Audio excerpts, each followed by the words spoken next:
Let's finish the light pole. This is where we go through and double check and even triple check our work to make sure that everything looks right. Make sure you do this process on any project that you work on because you just may find something that needs to be modified which you didn't really notice before. During this process, it's also good to see if you could perhaps adjust a pose or two to make it stronger, as long as it's going to make the animation that much more appealing. So, we'll just go ahead and hit play and check out our animation in more than one view to see what things we can fix. Okay, if anything at all. Alright, let's try more of a top view.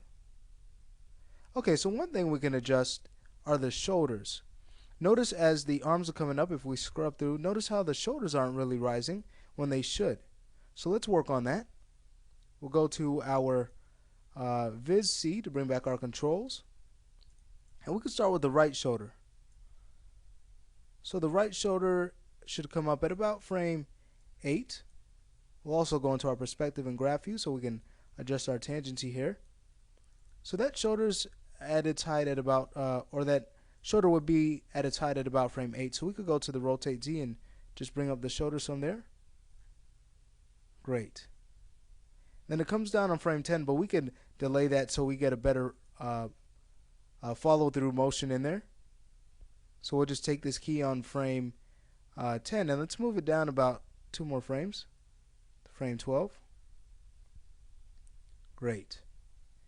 And then we could even edit this key on frame 16 again for a little bit better motion and the follow through of the arm, and it won't be too noticeable, but we could still do it anyway just to add that much more to our animation. So here's what we have now, and notice that's looking much better as the character is moving forward, bringing his arms up. And with that done, we could go ahead and move on to the left shoulder and the rotate Z of it. So remember, we did do a 1 frame offset with the shoulder here, so rather than going to frame 8, we could go to frame 7 and bring up this arm a little bit more, the shoulder. Great. Then it comes down on frame 10, and we could actually leave that key on frame 10, that's fine. We're getting some nice motion from it. Then we could edit this key on frame 16 a little bit more, perhaps bringing it up so we get this type of flow in our animation. Great.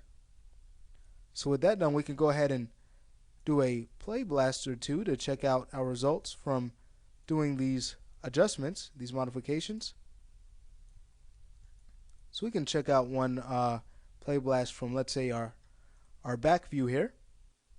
Here we go. Great. So look how much more that motion is added to the realism or the believability of our character's pull. Okay, now this animation looks a little bit more attractive, more appealing because of that. So let's go ahead and close out our F check, and we could even try in another view, play blasting, because we don't want to rely on just one view. So we could get a 3/4 and render one off. How about from this angle here? Here it is. Alright, great. So that angle looks pretty good. Awesome. So those are the adjustments for the shoulder. And I think one more thing we can do before we actually call this done is fix this right foot, the last step. Because I think it's moving a little bit, or it can move a little bit more than it is right now. If we checked out the foot move in more of an angle like this and just hit play, there's a chance that we might even just miss it because it's too small of a step. So what we can do is just bring back our control curves visibility and adjust it slightly so that that foot comes out a bit more. So let's go to frame 54 and bring it out some more, and also adjust the heel pivot, bring that out some. And then we can even go to the knee and fix that. So on frame 55 where we have our pose, we can move the knee over there and just take this key on 55 and move it to 54.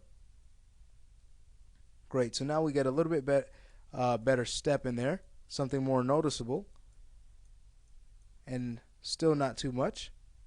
If we go ahead and hit play to check it out. Great. So with these fixes made, that's pretty much all we needed to do to wrap up this light pole. Alright, so with this being done, our next task is going to be to convert this light pole into a heavy one. And that's what we're going to work on in the next lesson.